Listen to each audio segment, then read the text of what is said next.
أعوذ بالله من شرور أنفسنا ومن سيئات أعمالنا من يهده الله فلا مضل له ومن يضلل فلا هادي له وأشهد أن لا إله إلا الله وحده لا شريك له وأشهد أن محمدا عبده ورسوله أما بعد فإن خير الحديث كتاب الله وخير الهدي هدي محمد صلى الله عليه وسلم وشر الأمور محدثاتها وكل محدثة بدعة وكل بدعة ضلالة وكل ضلالة في النار. أعوذ بالله السميع العليم من الشيطان الرجيم من حمده ونفخه ونفثه. بسم الله الرحمن الرحيم. اللهم صل على محمد وعلى آل محمد كما صليت على إبراهيم وعلى آل إبراهيم إنك حميد مجيد. اللهم بارك على محمد وعلى آل محمد كما باركت على إبراهيم وعلى آل إبراهيم إنك حميد مجيد. رب اشرح لي صدري ويسر لي أمري واحلل عقدة من لساني يفقهوا قولي.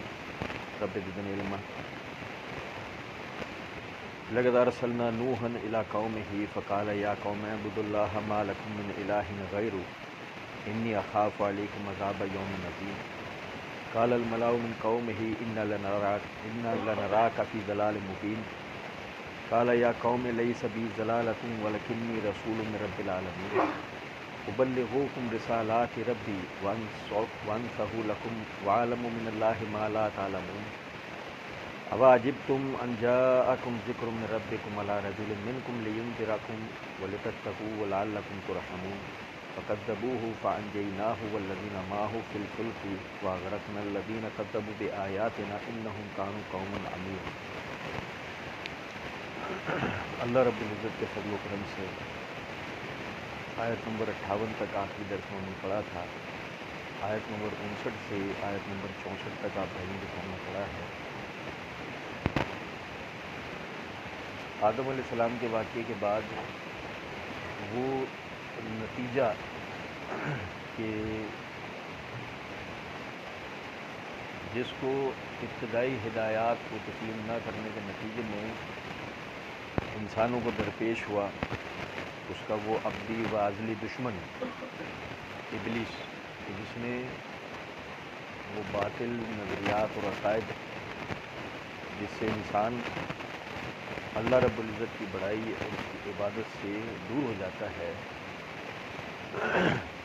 آخر کار وہ اس کی طرف انسانوں کو لے کر آیا. آدم علیہ السلام سے لے کے بیچ کا ایک بہت بڑا عرصہ نوح علیہ السلام کے رسول بنائے جانے تک لوگ جو ہے وہ شرک کی طرف مبتلا ہوئے اور الہامی دین کی بجائے انہوں نے اپنی قوم کے بڑوں کی پیروی کو اپنے لیے سب کچھ سمجھا.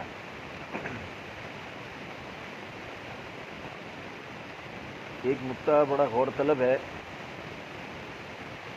اللہ رب العزت نے پیروی کے لائق انسانوں کی صرف اور صرف اگر کوئی چیز رکھی ہے وہ ہے اللہ کی وحی. فرمایا اتبعوا ما انزل الیکم من ربکم ولا تتبعوا من دونہ اولیاء. پیروی کرو ہر اس بات کی جو تمہارے رب نے تمہاری طرف نازل کرا، اپنے جیسے لوگوں کی پیروی اختیار مت کرو. یہ طے شدہ بات ہے کہ کہیں نہ کہیں آ کر انسان جو ہے وہ اپنے انسان ہونے کو سمجھتا ہے اور اس اعتبار سے وہ کسی اور کی پیروی کرنے کے لیے تیار نہیں ہے. یہ اس صورت میں ہے جب کہ وہ اپنی انسانیت کو سمجھتا ہو، ورنہ تو انسان تو وہ بھی ہے جو گھوڑے گدھوں کے آگے بھی جھکتے ہیں، گائے کا پیشاب بھی پیتے ہیں. انسان تو وہ بھی ہے لیکن وہ اپنی انسانیت کو سمجھے ہوئے لوگ نہیں ہیں. اب ظاہر ہے اللہ رب العزت نے کالے اور گورے، عربی اور اجمی کے فرق کے بغیر انسانوں کو بھیجا ہے، اور عقیدے اور عبادت کے اندر مرد اور عورت کا بھی کوئی فرق نہیں رکھا ہے.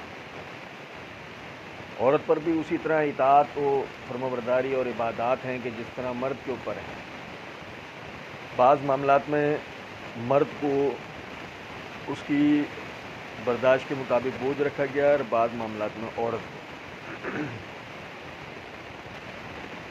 لیکن ہمیشہ شیطان توجہ ہٹاتا ہے اس بات سے کہ آپ نے پیروی وحی کی نہیں کرنی. کبھی وہ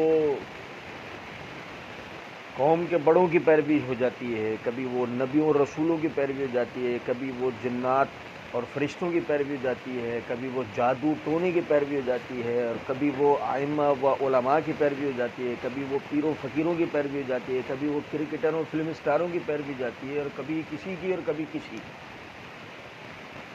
ذہن میں خیال آتا ہے رسول کی پیروی نہیں ہے۔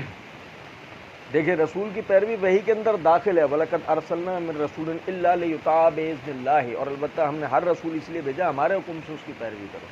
رسول کی پیروی وحی میں ہے۔ لیکن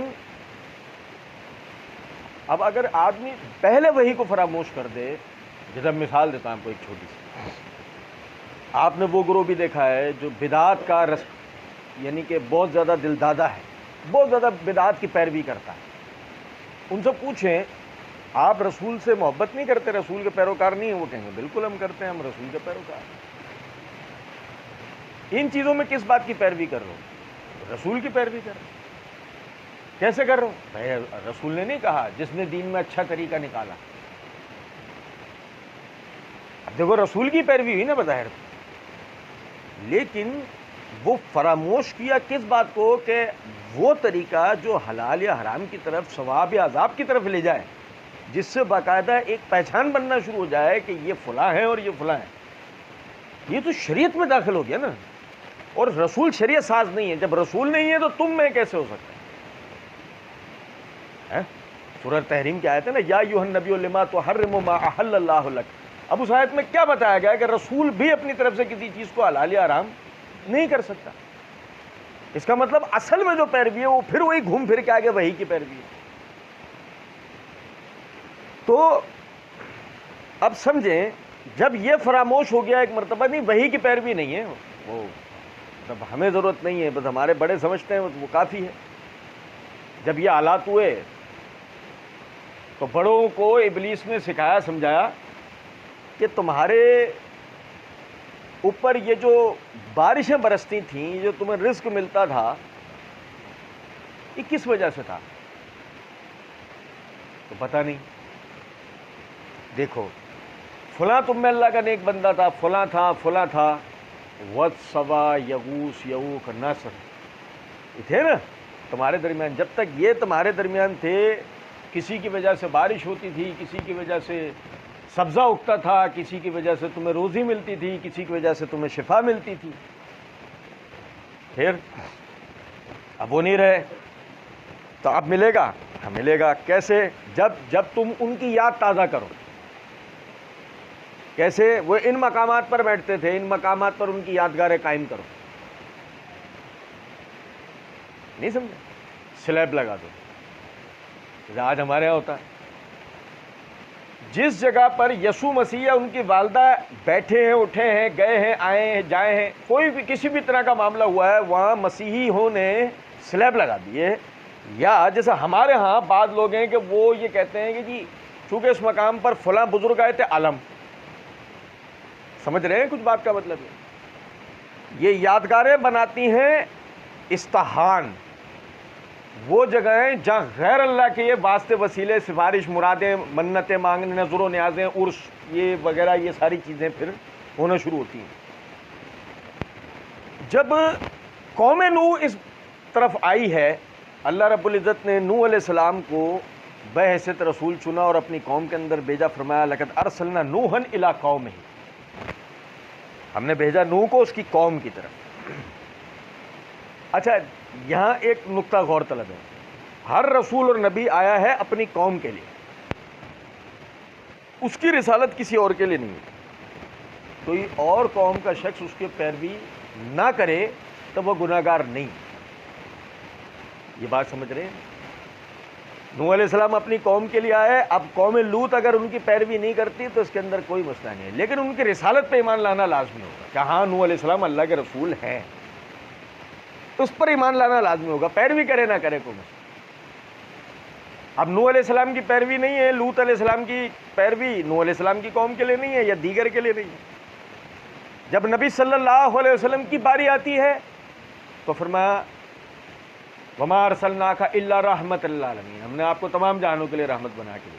وما ارسلناک الا کافۃ للناس بشیرا ونذیرا، ہم نے آپ کو تمام انسانیت کے لیے خوشخبری دینے والا اور ڈر سنانے والا بنا کر بھیجا ہے. اس کا مطلب ہے کہ آپ کی جو رسالت ہے وہ گورے کالے پیلے نیلے کالے سب کے لیے ہے، عربی اجمی سب کے لیے. سب نے آپ کی پیروی کرنی ہے. نہیں پیروی کرے گا اس کی نجات ممکن نہیں.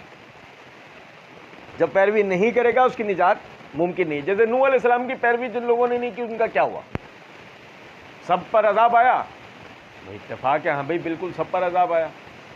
جو کشتی میں بیٹھ گئے، بیٹا تک نہیں بچ سکا. تو ان میں سارے خراب لوگ تھے، بالکل سارے خراب تھے. کیا خرابی تھی ان میں؟ عقیدے کی. معیشتی معاشرتی اعتبار سے اخلاقی اعتبار سے کیسے لوگ تھے، اس حوالے سے ہمیں کچھ سننے کو نہیں ملتا. قوم لوط کے لیے جیسے ملتا ہے نا معاشرتی اعتبار سے خراب لوگ، تو قوم نوح کے لیے ایسی کوئی بات نہیں ملتی. معاشرتی اعتبار سے ہو سکتا ہے اچھے لوگ، نہیں سمجھے. لیکن چونکہ بحیثیت مشرک انہوں نے اپنی طرف آنے والے رسول کی تعلیمات کو جھٹلا دیا، اللہ نے ان پر عذاب نازل کرا. اس بات کو نہیں دیکھا کہ وہ معاشرتی اعتبار سے اچھے لوگ ہیں. سوچیں ذرا اس بات کو کہ اگر آج کوئی شخص نبی صلی اللہ علیہ وسلم کی پیروی نہ کرے اور بہت اچھے انسانی خدمت کے کام کرتا ہو مر جائے، اور ہمارا والا یہ کہہ رہا ہو نہیں بھائی ریسٹ ان پیس، آپ یہ بات مت کریں. بھائی کیوں نہیں کریں؟ کچھ سمجھ رہے ہیں بات کا مطلب؟ یہ نہیں. جو آدمی نبی صلی اللہ علیہ وسلم پہ ایمان نہیں لایا، آپ کی تصدیق نہیں کی، آپ کی پیروی نہیں کی، مرا، اب اس کا معاملہ اللہ کے اوپر ہے. ہم اس کے لیے ریسٹ ان پیس نہیں کہیں گے. ہم جیسے جہنمی نہیں کہہ رہے، ہم ایسا نہیں کہہ رہے نا، اسے ڈائریکٹ جہنمی نہیں کہہ رہے، لیکن اب ایسا بھی نہیں ہوگا کہ ہم اس کے لیے دعائیں مغفرت کی اجازتیں دے دیں لوگوں کو.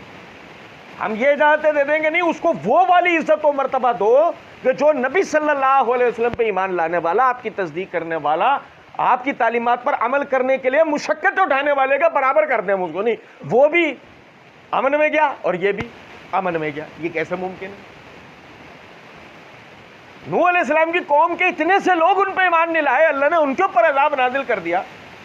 کسی کا کوئی فرق نہیں چھوڑا، جو کشتی میں بیٹھ گیا، جو کشتی میں نہیں بیٹھا، ختم. یہ کیسے ممکن ہے کہ کوئی آدمی بہت ہی اچھے کام کرنے والا ہوگا، سوال ہی نہیں پیدا ہوتا، مر گیا تو وہ اب جنت میں جائے گا، کس خوشی میں جائے گا؟ کیا جنت والے کام کیے اس نے؟ علم نفسیات پڑھنے والے لوگ اس بات کو سمجھتے ہیں. کچھ چیزیں ایسی ہوتی ہیں کہ جو نفسیات میں بھلی ہے. مثال کے طور پہ ایک آدمی شروع سے رحم دل ہے. کافر مشرک ہونا علیحدہ چیز ہے، رحم دل ہونا ایک علیحدہ چیز ہے کہ دل اس کا جو نا بڑا موم سا ہے، نرم سا ہے، کسی کی تکلیف پریشانی اس سے دیکھی نہیں جاتی. اب اللہ نے اس کو مال و دولت دی، وہ بڑا ہوا، ترقی کی، اس نے اپنے ہی شرکیہ کفریہ نظریے پہ رہتے ہوئے اپنی رحم دلی سے مجبور ہو کر اگر اس نے کوئی بھی انسانی خدمت کے اچھے کام کیے ہوں، تب اس کے اوپر ہم کیا حکم لگیں؟ ہاتم کا یہ بلا لگا دیں؟ ہے نا. وہ حدیث کے اندر الفاظ کہ عدی بن حاتم رضی اللہ تعالیٰ عنہ نے نبی صلی اللہ علیہ وسلم سے پوچھا، اللہ کے رسول میرے والد کا کیا ہوا؟ نہیں سمجھے؟ حاتم تائی کے بارے میں کون نہیں جانتا؟ انتہائی سخی آدمی، مشنری عیسائی تھا. فرمایا تیرا باپ جہنم میں.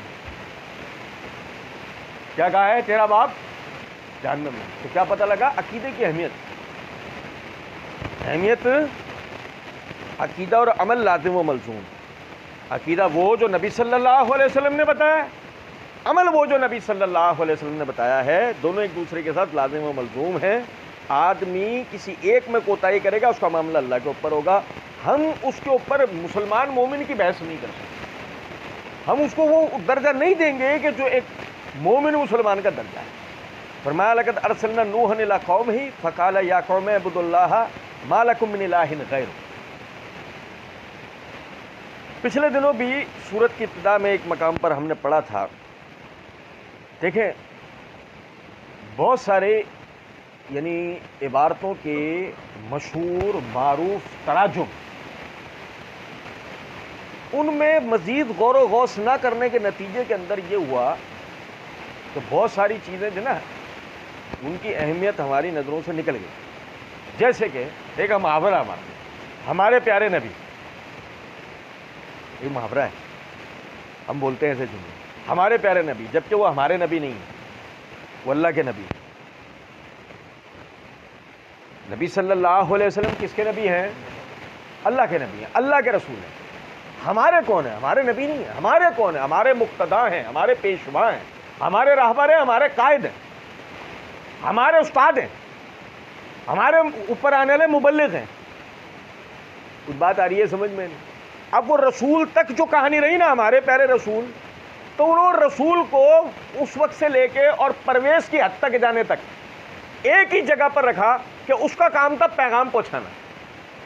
پہلے ہم یہ سمجھتے رہے کہ رسول کا یعنی کہ آنے کا مقصد کیا ہے، پیغام پہنچا دیا۔ اب جو ہمارے باپ دادا کرتے رہے نا رسول کی تعلیمات پر، اتنا عمل کریں گے۔ پھر تھوڑا آگے بڑھے، تھوڑا دین کو پڑھا سیکھا سمجھا، کسی فرقے میں ہم چلے گئے، اب جب چلے گئے تو اس کا جو امام مقتدا، اس کا جو پیشوا ہے، رسول تعلیمات دے کر چلا گیا۔ اب طریقہ کون سا چلے گا؟ جو اس فرقے کے امام پیشوا مقتدا کا تو طریقہ تھا۔ اور پھر جب اگر یورپ کی ہوا لگی تو پھر وہ سلسلہ یہ ہوا کہ ڈائریکٹ حدیث کا انکار ہوا اور یہ کہا گیا کہ بھائی رسول کا کام تعلیمات پہنچا دینا تھا، اس نے قرآن پہنچا دیا، بات ختم ہو گئی۔ دیکھو ہر جگہ رسول کو حیثیت ایک ہی ملی ہے، کیا؟ پیغام رسا، گویا کہ ایک چٹھی رسا، بس اس سے زیادہ اس کی کوئی حیثیت نہیں بچی، کیونکہ بچپن سے فٹ دماغ میں یہ تھا ہمارے پیارے رسول۔ اس سے آگے کبھی ہم نے رسالت کو سمجھا تھا؟ اس سے آگے کبھی ہم نے سمجھا؟ فقال یا قوم اعبدوا اللہ ما لکم من الہ غیر۔ ہم کرتے ہیں لا الہ الا اللہ کا ترجمہ اللہ کے سوا کوئی عبادت کے لائق نہیں ہے، اور شارٹ کر دیتے ہیں اللہ کے سوا کوئی معبود نہیں ہے۔ ایسی؟ اچھا، جبکہ معبود خود عربی کا لفظ ہے، وہ جس کی عبادت کی جاتی ہے اسے معبود کہا جاتا ہے، عبادت کرنے والا عابد ہے۔ تو الہ کے معنی، الہ عربی کا لفظ ہے، اس کے معنی ہم نے عربی سے ہی کیوں کیے؟ ایک بات ہے، کیونکہ اس کی ایک وجہ ہے، ہم نے اس کو جامع ترین معنی دے دیے۔ اس کی ایک تشریح ہے۔ تشریح یہ ہے کہ الہ جو ہے، الہ وہ کس کو کہا جاتا ہے؟ مثال کے طور پہ ایک مثال لیں، سورۃ نحل کے اندر اللہ رب العزت نے فرمایا امن یجیب المضطر اذا دعاہ ویکشف السوء ویجعلکم خلفاء الارض۔ وہ کون ہے جو بے قرار کی پکار کو سنتا ہے جب کبھی بے قرار اسے پکارتا ہے؟ وہ کون ہے؟ اب سمجھیں ذرا اس بات۔ مثال کے طور پر سوال ہو یہ عیسائی سے، تو کون ہے؟ یسوع مسیح ہیں، ایسے ہی ہے نا؟ اچھا، مثال کے طور پر مولائی سے سوال، وہ کہے گا کلندر صحیح ہے، اور نہیں سمجھے کچھ بات کو، مولا علی مشکل کشا، ایسے ہی ہے۔ جس سے آپ سوال کریں گے جو اس کا مشکل کشا ہے وہ اس کا نام لے دے گا۔ امن یجیب المضطر اذا دعاہ، وہ کون ہے جو بے قرار کی پکار کو سنتا ہے جب کبھی وہ اس کو پکارتا ہے، ویکشف السوء، اور اس کی تکلیف کو دور کر دیتا ہے۔ اب جس سے آسرا ہے نا وہ اس کا نام لے دے گا۔ ہاں، اس کو آپ نے قرآن کی آیت میں نہیں پڑھنا ہے، آپ نے پڑھنا ہے اس کو ترجمے میں، اس کو پڑھنا ہے مفہوم میں۔ آیت میں پڑھنا سامنے والے کو ہوشیار کر دیتا ہے۔ اب وہ جواب دے گا اللہ، اب وہ اپنا اصل عقیدہ کبھی نہیں بتائے گا۔ لیکن اگر ہم نے اس کو پڑھا پہلے ترجمے میں پڑھ دیا، اب کون ہے؟ اب ان کا نام لے دینا۔ اللہ نے تو یہ بات کہی ہے آ الہ مع اللہ، کہ اللہ کے ساتھ کوئی اور الہ ہے، کیونکہ جو یہ کر سکتا ہے وہ الہ ہے، بتا دیا۔ اب اتنی لمبی تشریح الہ کے ترجمے میں ہم کلمے میں لا نہیں سکتے تھے، سمجھا سکتے تھے، ترجمے میں لا نہیں سکتے تھے۔ تو جس کے آگے بندہ اپنی حاجت پیش کرتا ہے، حاجت پیش کرنے کا طریقہ، مثال کے طور پہ حاجت پیش کرنے کا طریقہ اپنے اوپر مٹی ڈال لینا۔ جو اس کا الہ ہے، جس کے آگے اپنی حاجت پیش کر رہا ہے، وہ خوش ہوتا ہے اس سے کہ یہ اپنے اوپر مٹی ڈال لے، یا مثال کے طور پہ پیشاب پی لے، وہ اس سے خوش ہوتا ہے۔ بھائی جس کو یہ اپنا حاجت روا سمجھ رہا ہے وہ اس سے خوش ہوتا ہے اس بات سے۔ یا مثال کے طور پر پانی کے اندر پورا اتر جائے، بالکل ڈوب جائے پانی کے اندر، یا مثال کے طور پر کسی جگہ پر کربٹیں بدلتے ہوئے رینگتا ہوا جائے 1 سے 1.5 کلومیٹر۔ آپ کو پتا ہے یہ میں فرضی واقعات نہیں بتا رہا ہوں، یہ حقیقت ہے۔ یہ دنیا کے ایک ہی مذہب کے بہت سارے فرقوں کا اپنا اپنا طریقہ ہے، ہندو مذہب۔ کہ ان کے اپنے اپنے معبودوں کے پسندیدہ طریقے کرنے کے لیے وہ یہ ساری حرکتیں کرتے ہیں کہ اس سے ہماری حاجت روائی ہوگی. اور کسی نے تعزیے پہ دھاگا باندھ دینا ہے, کسی نے گھوڑے کو جلیبیاں امرتیاں پڑی ہوئی کھلا دینی ہے. سب کے اپنے اپنے مشکل کشاؤں کو راضی کرنے کے. لیکن جب وہ ایسا کر رہا ہوتا ہے نا, اس وقت اسے غور سے دیکھا کرو, اس کے اندر کی عاجزی کچھ اور ہی ہو رہی ہے. ایک آدمی مزار پہ چادر چڑھائے, غور سے دیکھو اسے. جب وہ قربانی کرے غیر اللہ کے لیے, اسے غور سے دیکھو. کیا ہے کہ وہ جو اس کے اندر عاجزی آ رہی ہے وہ اس لیے آ رہی ہے کہ وہ اس کو اپنا مشکل کشا حاجت روا سمجھتا ہے نا کہ میری حاجت کو پورا کرے گا. آدمی کو جب کسی سے کام ہوتا ہے تو کہ میرا ہی کام کہے سو ہوتا ہے. ایک الگ ہی اس کے اندر کیفیت ہوتی ہے بات کرنے کی اس سے. تو جب وہ اپنے حاجت روا کے آگے کھڑا ہے تو وہ یہ کیفیت, اس کیفیت کو عربی میں عبادت کہتے ہیں. اس عاجزی پیش کرنے کو طریقہ کوئی بھی ہو, طریقہ کوئی بھی ہو, اس عاجزی پیش کرنے کو کیا کہتے ہیں؟ عبادت. جس کے آگے پیش کر رہا ہے وہ اس کا کیا بنا؟ نہیں, ہم تو اللہ کے سوا کسی کو معبود مانتے ہی نہیں کی جائے نا یہ اتنی تفصیل سے بات, تو اس کو پلے ہی نہیں پڑھنی, نہ ہمیں پڑھنی ہے کہ وہ کیسے غیر اللہ کو معبود مان رہا ہے. سمجھ میں آ رہی ہے کچھ بات ہے؟ اب ہمیں شریعت نے کیا سکھایا؟ یا قوم اعبدوا اللہ, اے میری قوم اللہ کی, ما لکم من الہ غیرہ, اس کے سوا کوئی غیر تمہارا الہ نہیں. اب تھوڑی دیر کے لیے سوچیں, قوم نوح جو ہے وہ اپنی عاجزیاں کس کے آگے پیش کرتے تھے؟ وہ کالی ماتا ہے, وہ 6-7 ہاتھ والی, نہیں سمجھے؟ علم, ہاتھ, کوئی چیز, تازیہ, قبر, کوئی تختی, آیت الکرسی, لوہے قرآنی, کچھ بھی. بات آ رہی ہے سمجھ میں یا نہیں؟ سنیں, اب جناب علی آئی گھوم پھر کر بات کہ بھائی اس نے جس کے آگے بھی اپنی جس طرح بھی حاجت پیش کرنی ہے وہ کیا بنے گا اس کا الہ. وہ کون سے تھے؟ 5, ود, سوا, یغوث, یعوق, نصر, جن کے آگے وہ اپنی حاجتیں سمجھے کچھ بات کو؟ 5 کون ہیں؟ بے جان چیزیں, بت. انسان تھے نا, فرشتے بھی نہیں ہیں, جنات بھی نہیں. دیکھو سب سے پہلے اگر ابلیس نے گھیر گھار کے انسان کو کسی کے آگے جھکایا ہے تو وہ کون ہے؟ وہ انسان ہی ہے. وہ کوئی بے جان تصویریں, مورتیاں نہیں ہیں. اب وہاں اس زمانے میں یاشیکا کا کیمرہ تو ہوتا نہیں تھا, ہوتا تو ان کی ڈیجیٹل تصویریں ہوتی ہیں بزرگوں کی, جیسے پیر ابو سالم کی آج ہمارے پاس ہے نا, میک اپ والی خوبصورت تصویریں. کل یا جیسے برہان الدین ربانی کی تصویریں ہوتی ہیں دکان پہ لگی ہیں, پرنس کریم آغا خان کی ہار, نہیں سمجھے کچھ بات کو؟ تو چونکہ وہ کیمرے اگر اس وقت میں ہوتے ہیں تو ان 5 کی آج تصویر ہمارے پاس ہوتی ہیں, ان کی بات کرنے والوں کی دکانوں میں لگی ہوئی ہوتی ہیں, ان پہ ہار ٹنگی ہوئی ہوتی. کچھ بات آ رہی ہے سمجھ میں یا نہیں؟ اب وہ 5 ان کے معبود تھے, وہ 5 ان کے معبود تھے. اور نوح علیہ السلام کیا سکھا رہے تھے؟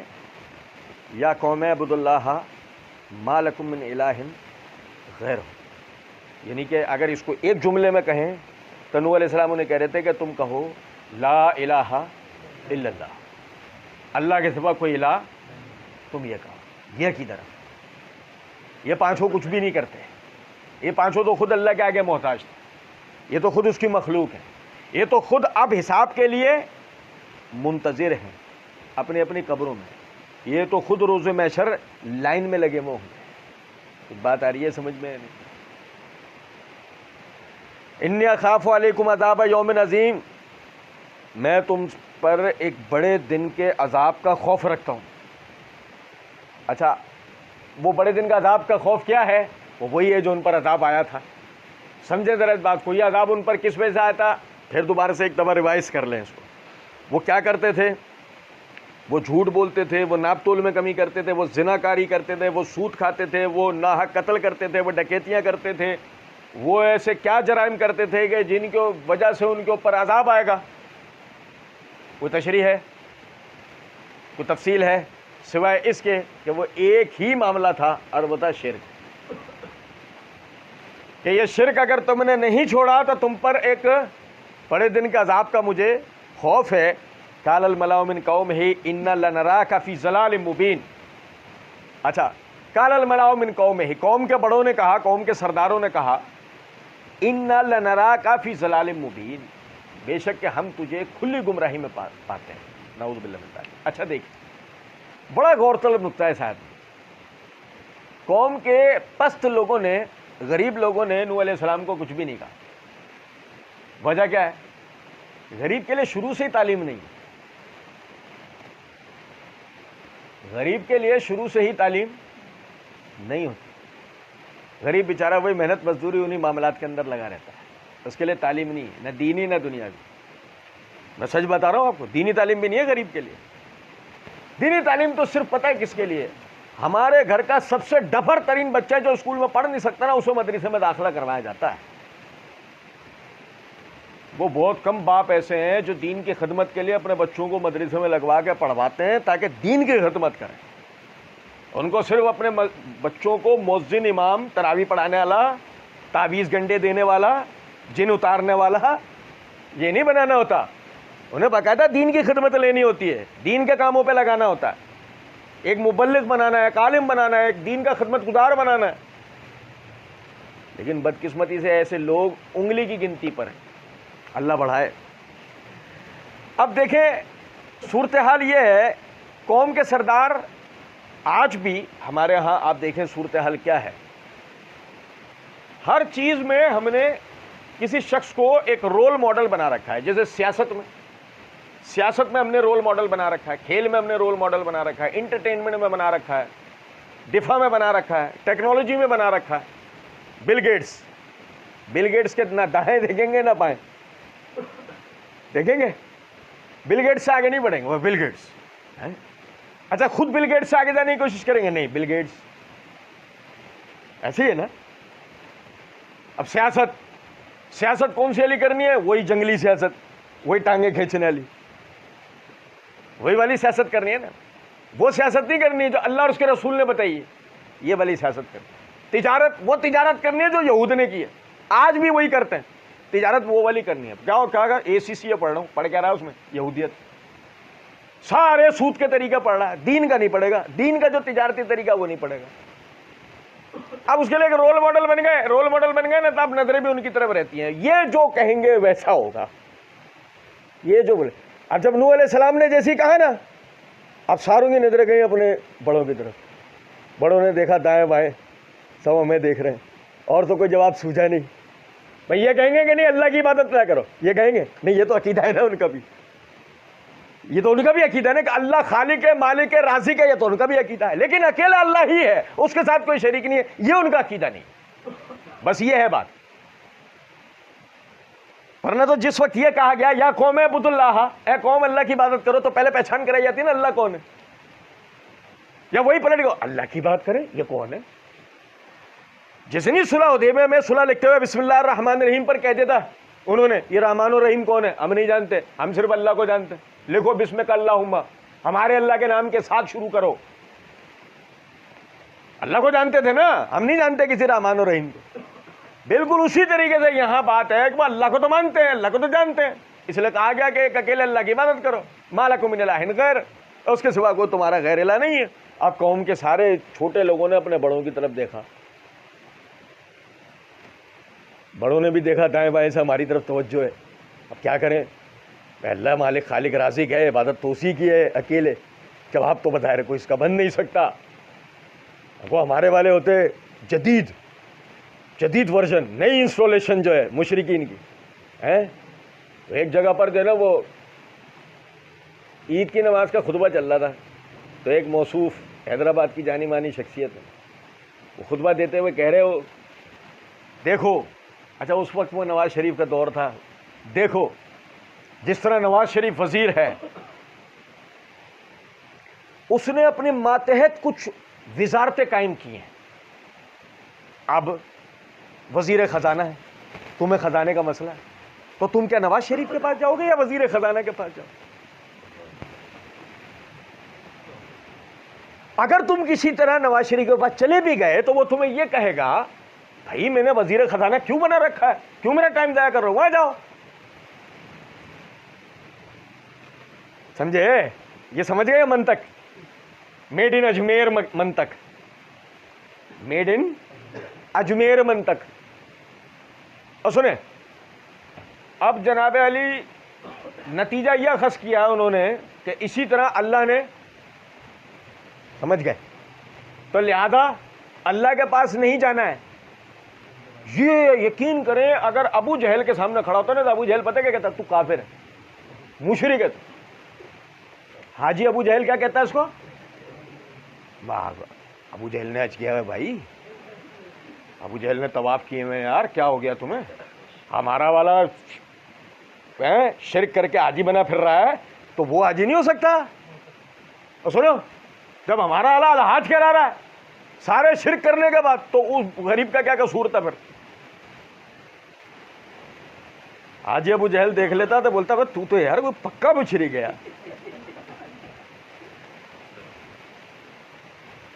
نہیں سمجھے؟ بلکہ بہت ممکن ہے کہ دارالندوہ والی مجلس میں جس میں ابلیس روپ بدل کے آیا تھا, اس میں جو ہے یہ باتیں چل رہی ہوتی, اب اس سے مناظرہ رکھو یار. ابو جہل بولتا ہے اس سے میں بات کروں گا, ساری پبلک خوش, ہاں یار یہ بھائی سب نے دیکھا اپنے سرداروں کی طرح, سرداروں کو اور تو کچھ سوجی نہیں. کہا انا لنراک فی ضلال مبین, ہم تجھے کھلی گمراہی میں پاتے ہیں, تو وہاں بھی ہو گیا. سمجھے ہو, ہم تجھے کھلی گمراہی میں پاتے ہیں. کیا مطلب؟ گمراہ بزرگوں کو نہیں مانتے. ایسے ہی ہے نا بھائی, ایسے ہی ہے نا, گمراہ ہی ہے, لیکن اس سے تو بات بھی نہیں, بزرگوں کو بھی نہیں مانتے. بزرگ کون سے؟ عبد الکریم جیلی بزرگ تو دیکھ لو, جو یہ کہتا ہے درخت بھی اللہ ہو سکتا ہے, کتا اللہ ہو سکتا ہے, کیونکہ اللہ کا جو وجود ہے وہ تو ہر شے میں. اب کہہ رہے ہیں کہ ان کو بزرگ مانو, ابھی ان کو بزرگ مانے, رونی کانپ جائے آدمی کی. سوچے ذرا, میں عموماً ایک بات کہا کرتا ہوں کہ اصل میں سب سے پہلے توحید سمجھنے کی ضرورت ہے, شرک نہیں. سب سے پہلے کیا سمجھنے کی ضرورت ہے؟ یقین کریں ہمیں شرک سمجھ میں ہی نہیں آتا ہے, ہم وہی بس وہ 2-3-4 چیزوں کے گرد گھومتے رہتے ہیں. توحید ہی نہیں پتا نا, اللہ کی بڑائی, اس کی وحدانیت, اس کی عظمت, اس کی شان, اس کی صفات وہ پتہ ہی نہیں ہے. یہی وجہ, آپ یقین کریں کتنے ہی ایسے لوگ کہ جو ایک بزرگ تو دور کی بات ہے انسان کہلانے کے لائق نہیں ہے, آج ہمارے یہاں وہ کیا بنے بیٹھے ہیں, بزرگ بنے. آپ کو پتا بزرگ فارسی زبان کے اندر اس کو کہتے ہیں جس کی تعریف کی جاتی ہے. ہمارے ہاں تو اردو میں بزرگ عام طور پہ ہم ضعیف لوگوں کو کہہ دیتے ہیں, یعنی کہ ضعیف العمر, جو بڑے جو بوڑھے لوگ ہیں ہم انہیں بزرگ کہہ دیتے ہیں. اصل میں فارسی میں بزرگ کہا جاتا ہے اس کو جس کی بڑائی کی جاتی ہے, تعریف کی جاتی ہے. تو شعر ہے نا, بعد از خدا بزرگ توئی قصہ مختصر, کہ اللہ کے بعد اگر کوئی تعریف کے لائق کسی کی ذات ہے تو کس کی ہے؟ محمد الرسول اللہ صلی اللہ علیہ وسلم. تو بزرگ کے ہی معنی. اب جی وہ منصور حلاج کو بزرگ مانو, تو وہ منصور حلاج بزرگ مانو, اس کو اس کے زمانے کے لوگوں نے بزرگ نہیں مانا, ہم کیسے مان لیں؟ اس کو اس زمانے کے اللہ کے ولیوں نے بزرگ نہیں مانا, ہم کیسے مان لیں؟ نہیں سمجھے کچھ بات. اس کو خلیفہ وقت نے تختہ دار پہ لٹکا دیا, بھائی کون سا بزرگ ہے جس کو خلیفہ وقت نہیں مانتا؟ آپ دیکھو نا امام مالک رحمۃ اللہ علیہ کے پاس تو پڑھنے جاتے تھے, بزرگ تھے, اللہ کے ولی تھے. عمر بن عبد العزیز رحمۃ اللہ علیہ ایسے نہیں, وہ منبر پہ بیٹھے پڑھا رہے ہیں, عمر بن عبد العزیز رحمۃ اللہ علیہ نیچے بیٹھے ہوئے پڑھ رہے ہیں, خلیفۃ المسلم. وہ تھے نا اللہ کے ولی. ہمارے پاس تو ولایت بھی تھوڑی سی, جتنا آدمی عجیب و غریب بن کے دکھائے نا اتنا وہ اللہ کا ولی ہوتا ہے, جتنا عجیب و غریب بن کے دکھائے. بہرحال کالا یا قوم لیس بی ضلالۃ ولکنی رسول من رب العالمین, انہوں نے کہا ہے میری قوم میرے اندر کچھ بھی گمراہی نہیں ہے, میں تو تمام جہانوں کے پالنے والے کی طرف سے رسول بنا کر بھیجا گیا. میں دیکھو پھر آپ کو بتاؤں کیا اپنی پہچان کرا رہے ہیں, اپنی شناخت کیا کرا رہے ہیں؟ بحیثیت رسول من رب العالمین, رسول من رب العالمین, اللہ کا رسول, رب کا رسول.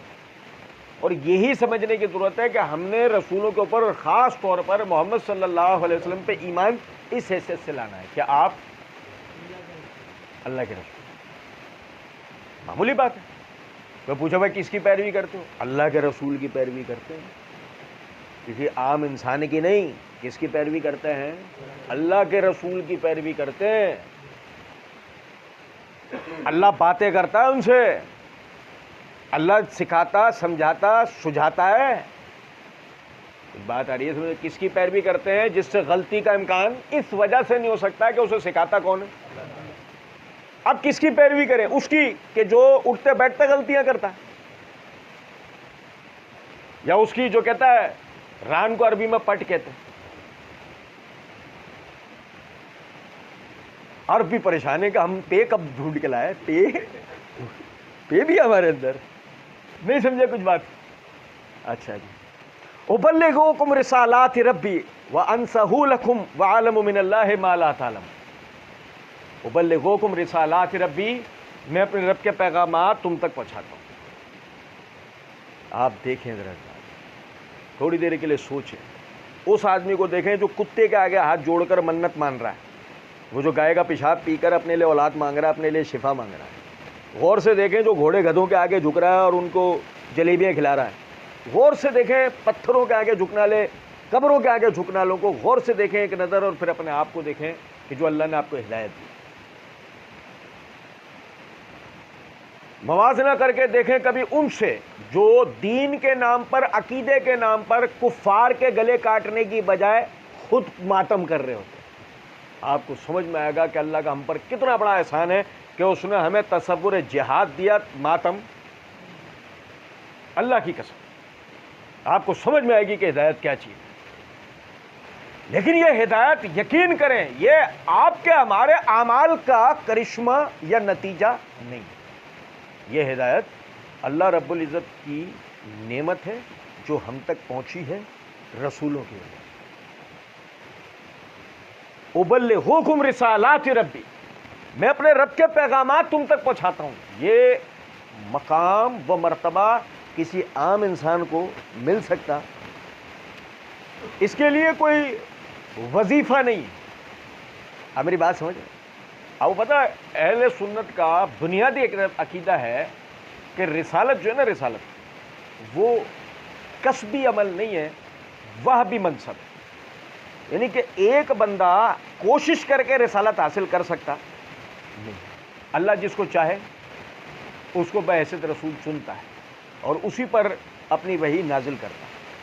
اب آپ یہ دیکھیں کہ اللہ رب العزت کا کتنا بڑا ہم پر احسان ہے. اگر وہ ہمیں سلمان فارسی رضی اللہ تعالیٰ عنہ والی کیٹیگری میں رکھتا تو وہ اس پر قادر تھا. سلمان فارسی رضی اللہ تعالیٰ عنہ نجات حاصل کرنے کے لیے یہودی ہوئے, نصرانی ہوئے, مجوسی تو تھے باپ داداؤں کی طرف سے, مجوسیت سے تو توبہ کر کے یہودی ہوئے تھے, یہودی سے نصرانی ہوئے تھے, اور آخر نبی اکرم صلی اللہ علیہ وسلم کے پاس تشریف لائے, آپ کے اوپر ایمان لائے, آپ کی تصدیق کی, دن رات ایک کیا آپ کی تعلیمات پر عمل کرنے میں, اور پھر نجات پائی. اللہ کا ہم پر کتنا بڑا کرم و فضل ہے کہ مسلمان گھرانے میں پیدا ہوا, پہلے دن ہی محمد صلی اللہ علیہ وسلم کی تعلیمات کی آغوش میں آنکھ کھولی. بس صرف سلمان فارسی کی طرح محنت نہیں کر, رکھا رکھایا, سجا سجایا مل گیا ہے. یہی وجہ ہے کہ ہمیں اپنے دین کی قدر, کوئی سیکھتے نہیں ہے, کوئی عمل نہیں کرتے اپنے دین. جیسے وہ اللہ کے بندے نے محنت کی اپنی پوری جوانی. آپ اندازہ کریں میں اور آپ نجات ڈھونڈ رہے ہیں 30-40 میں, اس نے اپنی پوری زندگی لگا دی نجات کے عقیدے کے لیے کہ میری کسی طرح دنیا کے قید خانے سے نجات ہو, میں جنت میں داخل ہو جاؤں. آپ اندازہ کریں, ہمارا اللہ کہہ رہا ہے کہ آیت کریمہ کروا لو سب جنت,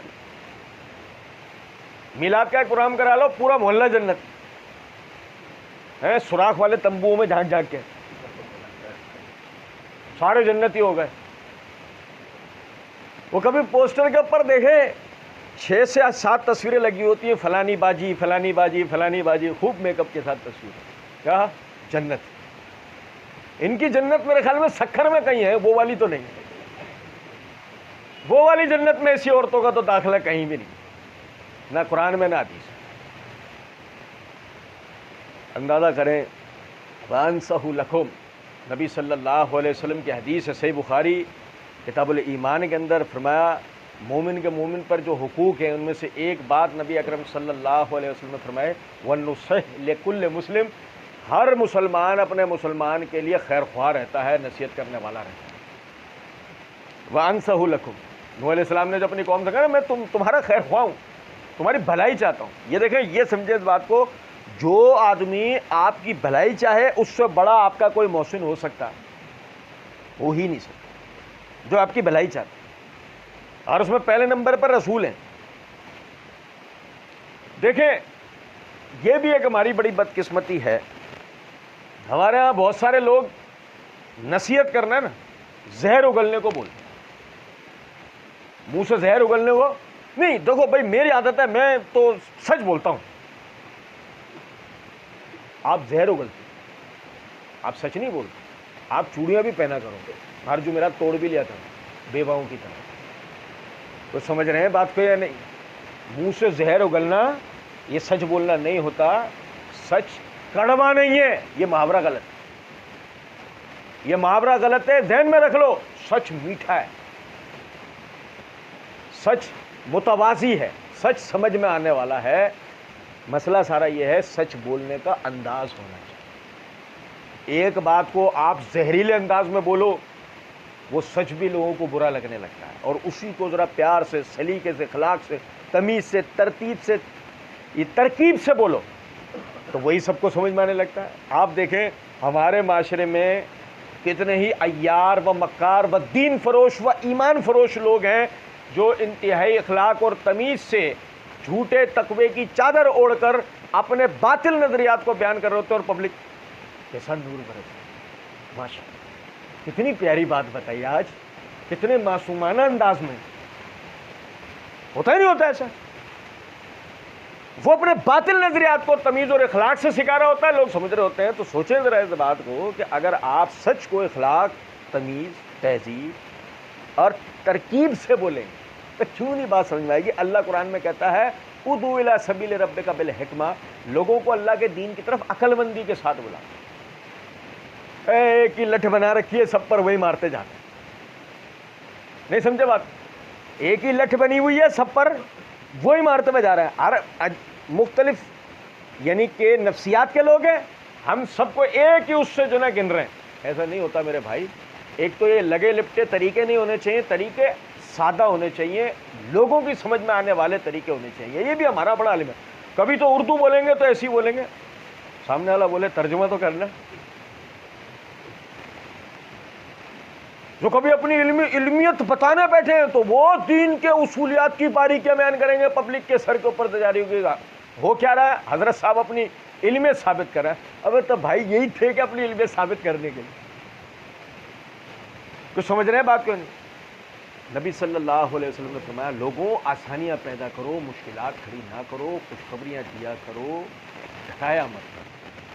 تو اس لیے کوشش کریں اپنی بات کے اندر سہل انداز ہو، اخلاق ہو، تمیز و تہذیب ہو، یہ طریقہ ہو کس سے مجھے کس طریقے سے بات کرنی ہے، اور کیا یہ بات کرنے کا موقع بھی ہے۔ مثال کے طور پر باپ مر گیا، نہیں اس کا 40واں حرام ہے، ابھی سمجھ میں آئے گا اسے، اس کا باپ مر گیا تو بتا رہا اس کو بیٹھ کے، اینڈ ٹائم پہ جب نکاح پڑھایا جا رہا ہے اس وقت وہاں پر کھڑا ہو کے کہہ رہا ہے نہیں مہر آج ہی دیا گا، ہمیں 5 لاکھ ہوا، نہیں ابھی دے، ادھار لا، آج ہی دیا جائے گا۔ وہ تو پہلے سمجھاتے نا اس کو تو وہ 5 لاکھ مہر رکھتا ہی نہیں۔ کچھ بات آ رہی ہے سمجھ میں؟ یہ نہیں کرنا چاہیے۔ آپ کو جو چیزیں سکھانی سمجھانی ہو نا، 12 مہینے سکھاؤ سمجھاؤ نا۔ یہ بھی تو بڑا مسئلہ ہمارا، وہی ہر سال ہمیں بقرہ عید پر بھیڑ کی قربانی بتانی ہے، دمبا کیسے ذبح ہوا، ہر سال بتا رہا ہے، ہر سال ابراہیم علیہ السلام کا واقعہ۔ اب پچھلے سال نہیں بتایا تھا، بتا اب کوئی دوسری بات بتا دے، دین بقیہ بھی تو باقی ہے نا۔ اس بات کا ہی فائدہ اٹھا لے کہ وہ پبلک بھی آ جائے گی جو پورے سال میں بیچاری آتی ہے عید کے لیے، اسی کا ہی فائدہ اٹھا لے، کم سے کم وہ بات بتا دے جب ان کے سمجھنے کے لیے ضروری ہے۔ نہیں وہی رمضان میں رمضان کے مسائل بتا رہا، پچھلے سال نہیں بتائے تھے کیا؟ بتائے تھے نا، چھوڑ دو، کوئی دوسری چیزیں، بقیہ دین بھی تو باقی ہے بھی۔ محرم میں تو ذاکر نہیں بنیں گے تو پھر یزید جنت میں جا کے رہے گا۔ جو اس پہ تباہ آزمائیاں ہو رہی ہیں. ارے بھائی آپ دوسری چیزیں بتا دو. ہاں ابھی کوئی کہہ سکتا ہے کہ ابھی ہمارے لیے چیلنج تھا پچھلے دنوں تک, اب تو اس کی بھی دکان بند ہونے والی ہے. لیکن اور پھر یہ ڈپارٹمنٹس کے حساب سے کام ہونا چاہیے. ایک آدمی کا ڈپارٹمنٹ ہے, اس کو وہ کرے, اس کا یہ ڈپارٹمنٹ ہے یہ کرے. یہ بھی تو بڑا مسئلہ ہے نا کہ بھائی وہ اوپر سے آ گیا بھائی ہر آدمی کو کیا. آج سب نے مثال کے طور پر وہ کال آ گئی احتجاج ہوگا, ہاں تو پھر سب نے جو نا اس کے اوپر خطبہ دینا ہے, اس احتجاج کے اوپر. لے اس کو بولنا نہیں آتا, یہ بھی دے رہا ہے اس کو, پبلک کے اوپر سے گزر. یہ بیچارہ رکاق بیان کرنے والا آدمی ہے, وہ فضائل بیان کرنے والا آدمی ہے, وہ احکام بیان کرنے والا آدمی ہے, یا عقائد بیان کرنے والا آدمی ہے. ان کے اپنے اپنے ڈپارٹمنٹ ہے, ان کو اپنے اپنے ڈپارٹمنٹ کے حساب سے کام دو نا یار. نہیں ایسا بھی نہیں. مس مینجمنٹ سے بھی بڑا مسئلہ ہمارے یہاں ہوتا ہے. فرمایا وَعَلَمُ مِنَ اللَّهِ مَا لَا تَعْلَمُونَ, میں اللہ کی طرف سے وہ جانتا ہوں جو تم لوگ جانتے نہیں. بنیادی نقطہ ہے سمجھنے کے لیے. حقیقی علم اللہ کے پاس. لا یحیطون بشیء من علمہ الا بما شاء, اللہ کے علم کا کوئی احاطہ نہیں کر سکتا مگر جس کے لیے جتنا اللہ چاہے. صحیح. اللہ نے سب سے زیادہ علم کس کو دیا ہے؟ رسولوں کو. اور انہیں بھی بعض مقامات پہ کیا کہہ دیا؟ یسألونک عن الروح قل الروح من امر ربی وما اوتیتم من العلم الا قلیلا. یہ تم سے روح کے متعلق سوال کرتے ہیں, آپ ان سے کہیں روح تمہارے رب کے حکم سے ہے, نہیں علم دیا گیا اس کا مگر بہت تھوڑا. بتاؤ جب رسولوں کو اس کا علم تھوڑا مل گیا تو تمہارے ہمارے پاس کیسا ہے؟ نہیں, وہ ہوتا ہے ٹرانسپیرنٹ آدمی برابر میں جو کھڑا ہوا ہے نا, وہ روح ہوتی ہے, اس پہ گول سرکل ہوتا ہے نہیں صحیح والا کی. وہ اس کی روح بھٹک رہی ہے, روح بھی بھٹکتی ہے. اچھا بھائی جمعرات کے دن روحیں گھر پر آتی ہیں, سمجھ رہے بات, کیا لینے آتی ہیں؟ مثال کے طور پہ شوہر ابروڈ میں رہتا تھا, مر گیا, روح جمعرات کو گھر پہ آتی ہے. بس زندگی میں آ کے تو کبھی تمہارا منہ نہیں دیکھا اس نے, روح مرنے کے بعد ہر جمعرات آ رہی ہے. کچھ بات آ رہی ہے سمجھ میں نہیں. وَعَلَمَ مِنَ اللَّهِ مَا لَا تَعْلَمُونَ, میں اللہ کی طرف سے وہ جانتا ہوں جو تم لوگ جانتے ہیں. یاد رکھیں اس بات کو, جو آپ جانتے ہیں وہ سمجھ لیں آپ نہیں جانتے. آپ کے جاننے کی سند اگر رسول سے آتی ہے نا تو آپ جانتے ہیں, ورنہ آپ جانتے. میں کہوں مجھے بہت علم ہے لیکن میرے علم کی سند رسول سے نہیں آتی تو وہ علم نہیں, وہ افواہ ہو سکتی ہے, وہ خیالی باتیں ہو سکتی ہیں, وہ جھوٹ ہو سکتا ہے, دھوکے بازی ہو سکتی ہے, وہ دین کا علم نہیں ہو سکتا. اب عجبتم ان جاءکم ذکر من ربکم علی رجل منکم, یہ سنیں ذرا بات, کیا تمہیں عجیب لگا؟ سنیں, سرداروں نے یہ بات کہی, دیکھو تم ہمارے متوسط طبقے کے آدمی, درمیانے درجے کے, اچھا تم کہہ رہے ہو کہ تمہارے پاس فرشتے وہی لے کر آئے, تم اپنے رب کے پیغامات ہم تک پہنچاتے. آج سے پہلے کیوں نہیں؟ مطلب ہم تمہارے بچپن کو جانتے ہیں, ہم تمہارے لڑکپن کو جانتے ہیں, تمہاری اس پختہ عمری کو جانتے ہیں. یہ اب تک جو تم آئے, تم نے شادی کی, تمہارے اولادیں ہوئی, ہم نے تمہارا سب کچھ دیکھ رکھا ہے, تمہارا خاندان, آبا و اجداد سب ہماری نظروں میں. پہلے تو کبھی تم پر فرشتے نہیں آتے, اب آج تم کہہ رہے ہو تمہارے پاس فرشتے وہ پیغامات لے کے آئے. اچھا پھر چلو ایک سمجھنے کی بات ہے, وہی فرشتہ انسانی روپ میں ہمارے پاس کیوں نہیں آ گیا؟ بھائی پہلے تو یہ کہ وہ فرشتے نے بات کیوں نہیں کر لی, چلو وہ فرشتے کی بات ہمیں سمجھ میں نہیں آتی, ہم اس سے ڈر جاتے ہیں, وہ انسانی روپ میں کیوں نہیں آ گیا ہمارے پاس؟ تم جیسے ہی آدمی کو کیوں رسالت کے لیے چنا گیا, جو کہ ویسے بھی ہمارے ہاں متوسط آدمی ہے. مطلب دیکھو ہم قوم کے سردار ہیں, ہمیں کیوں نہیں چن لیا؟ کیونکہ ہماری تو لوگ سنتے ہیں نا, تمہاری تو سننے والے بھی گنتی کے لوگ ہیں فی الحال.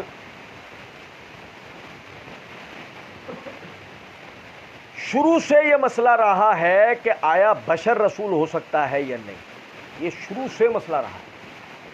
اب عجبتم ان جاءکم ذکر من ربکم علی رجل منکم, کیا تمہیں یہ عجیب لگا کہ اللہ نے تمہیں میں سے ایک شخص کے اوپر اپنی نصیحت کو نازل کیا اور وہ اس نصیحت کو لے کے تمہارے پاس آیا؟ کیا تمہیں یہ عجیب لگ رہا ہے؟ وہ عجیب لگ رہا تھا. نہیں بشر رسول کیسے ہو سکتا ہے؟ نہیں بشر رسول کیسے ہو سکتا ہے؟ صرف کیا ہے, تاثر کا فرق ہے, جملہ ایک ہی. ایک آدمی بطور تنقید کہے اور ایک آدمی بطور عقیدت کہے جملہ نہیں بشر رسول کیسے ہو سکتا ہے؟ تنقید ہے نہیں بشر رسول کیسے ہو سکتا ہے؟ یہ عقیدت. لیکن دونوں میں کامن کیا ہے؟ یہ بتعقیدگی کہ بشر رسول نہیں ہو سکتا. اواجبتم ان جاءکم ذکر من ربکم علی رجل منکم لینذرکم ولتتقوا ولعلکم ترحمون. تمہیں عجیب لگا کہ تمہیں میں سے ایک شخص تمہاری طرف اللہ کی نصیحتیں لے کر آیا تاکہ وہ تمہیں ڈرائے. وَلَتَتَّقُوا اور تم پرہیزگاری اختیار کرو وَلَعَلَّكُمْ تُرْحَمُونَ اور تاکہ اللہ تم پر رحم کرے. تم رحم کیے جاؤ. آپ دیکھیں ڈرنا اللہ کا ڈر اس عذاب کا ڈر اور اس کے ساتھ ہی لِيُنذِرَكُمْ وَلَتَتَّقُوا اس ڈر کے نتیجے میں وہ جو تقوی بندے کے اندر آئے گا وَلَتَتَّقُوا کہ تم پرہیزگار بنو. پرہیزگار کس سے؟ ابھی پرہیزگاری کس چیز سے؟ کیا گناہ ان سے سرزد ہو رہا ہے جس سے پرہیز کرنا انہیں ضروری ہے؟ شرک. اور کوئی گناہ کر رہے ہو؟ بظاہر تو ہمارے علم میں نہیں کوئی اور گناہ وہ کرتے ہوں صحیح آسانی سے تو کوئی اور بات ہم تک آئی نہیں. تو انہیں تقوی بھائی دیکھو سمجھنا ذرا بات بہت متقی ہیں مشرک ہیں. ابھی تو مشرک ہے تو متقی کیسے ہوگا؟ آج سمجھو ذرا اس بات کو کہ ہم نے تقوی کس چیز کو سمجھ رکھا ہے. ہم نے تقوی سمجھ رکھا ہے کہ ایک آدمی بالکل یوں سمٹ کے یوں ہو جائے نا بالکل دور سے دکھے گا بڑے بڑے صاحب تقوی آدمی.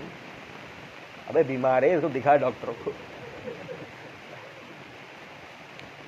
اس میں گلوکوز کی کمی ہے اس کو گلوکوز وغیرہ چڑھوائے.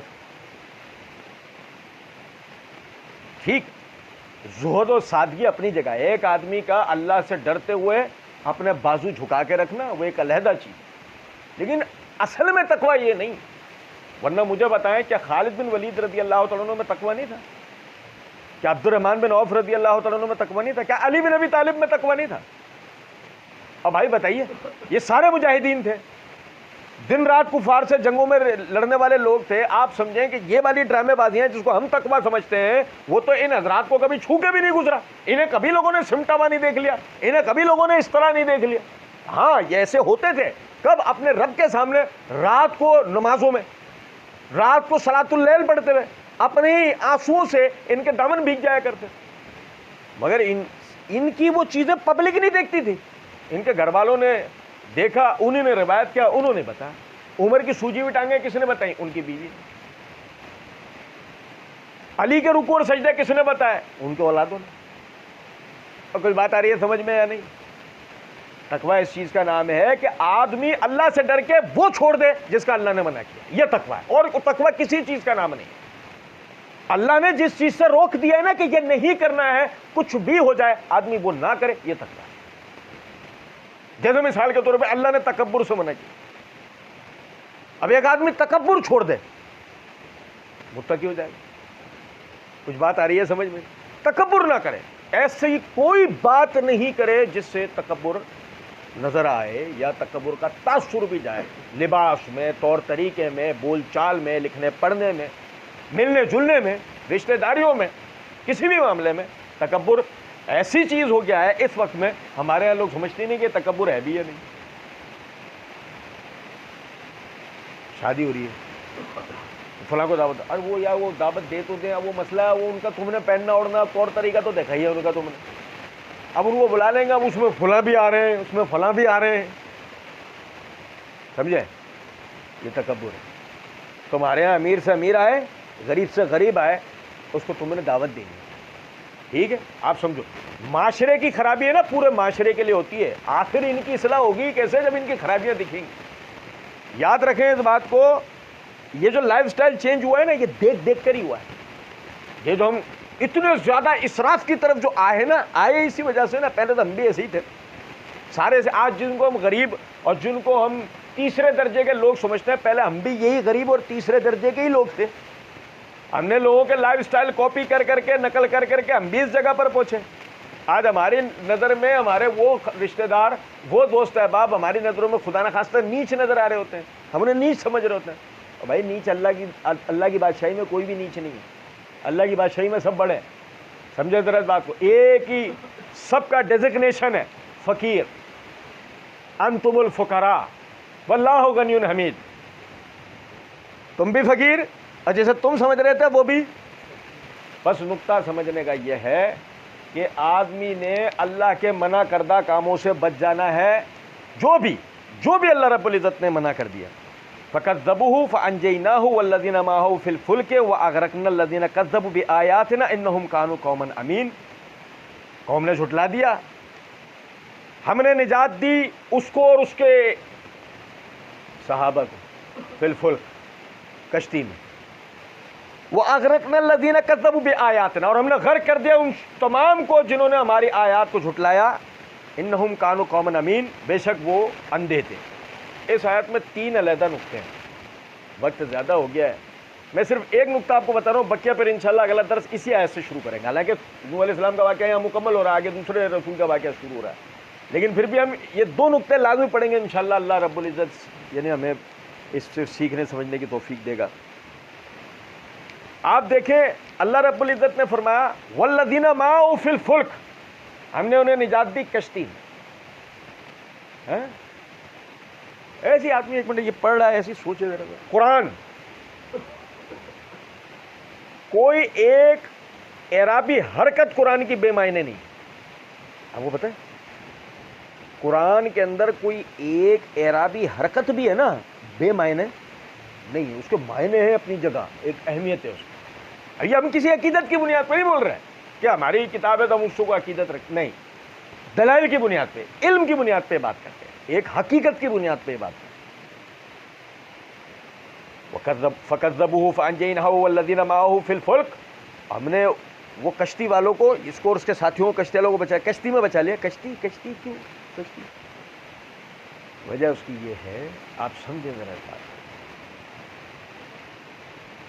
یہ ٹائٹینک ڈوبا تھا, ٹائٹینک ڈوبا, 500 افراد ہلاک ہوئے.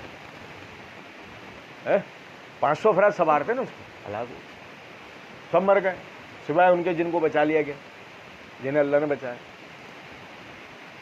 اب ایک غور طلب نقطہ ہے, ایک ایسا پانی کا جہاز کہ جس کے لیے بنانے والے کو بھی یہ گمان تھا کہ اس نے یہ کہا God can not be destroyed, کہ خدا بھی اس کو برباد نہیں کر سکتا, خدا بھی اس کو تباہ نہیں کر سکتا, کہ اس نے یہ جملہ بولا. تو اس نے ایسا بنایا ہوگا نا اس کو, جبھی تو یہ بات ہے نا.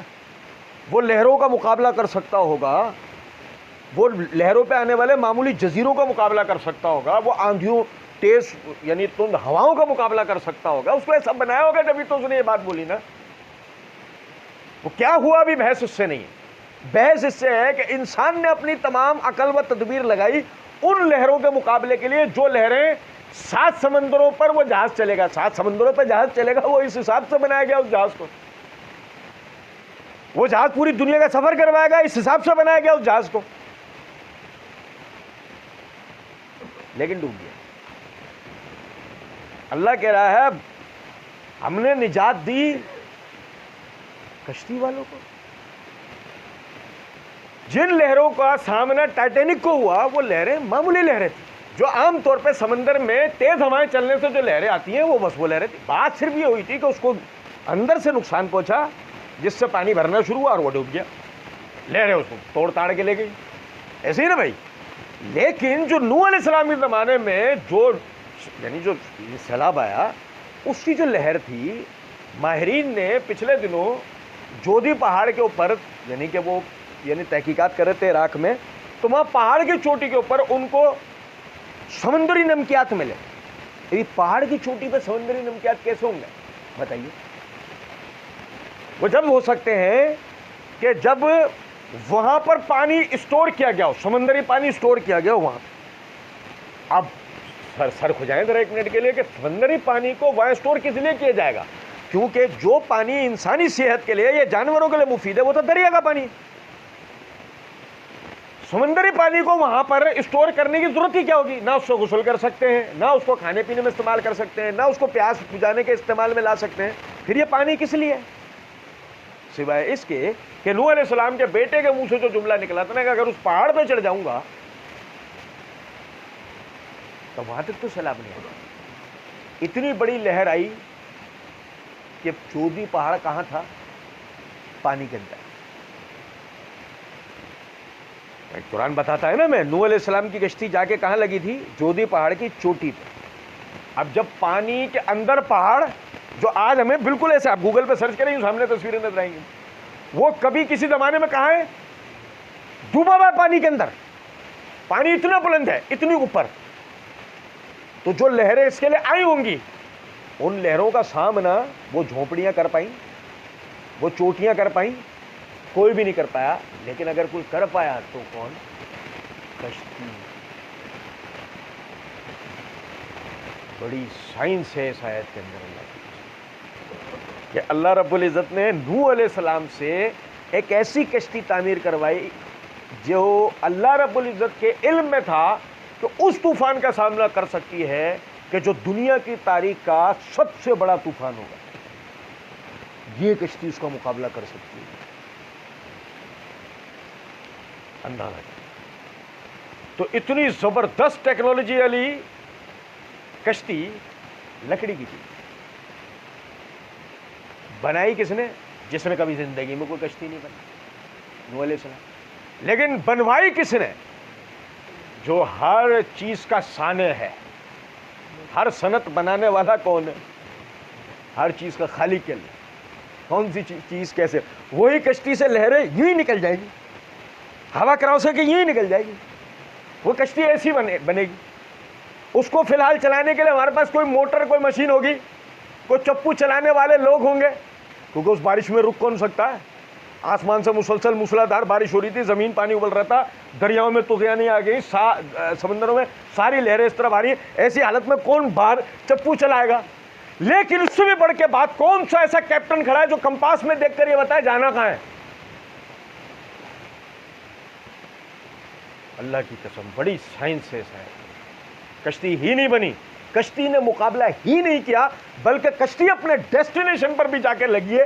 آپ اندازہ کریں اس طوفان کے اندر، جو کہ ناممکن ہے کہ زندہ ہی نہیں بچ سکتا، کوئی چیز صحیح سالم ہی نہیں بچ سکتی. اس طوفان میں وہ کشتی صحیح سالم بھی رہتی ہے، لہروں کا مقابلہ بھی کرتی ہے، اور جا کے ڈیسٹینیشن پہ رکتی ہے، کوہ جودی. آپ اندازہ کریں. فَكَذَّبُوهُ فَأَنجَيْنَاهُ وَالَّذِينَ مَعَهُ فِي الْفُلْكِ. انہوں نے جھٹلایا، ہم نے ان کو غرق کر دیا، اسے اور اس کے ساتھیوں کو نجات دی اس کشتی میں. یہ اللہ رب العزت کی مشکل کشائی ہے. وہ اسباب اور وسائل کا محتاج نہیں ہوتا، اسباب اور وسائل کا محتاج ہم ہوتے ہیں، اور ہمارے لیے وہ تخلیق کرتا ہے. اللہ رب العزت سمجھنے اور عمل کرنے کی توفیق دے. وما علینا الا البلاغ.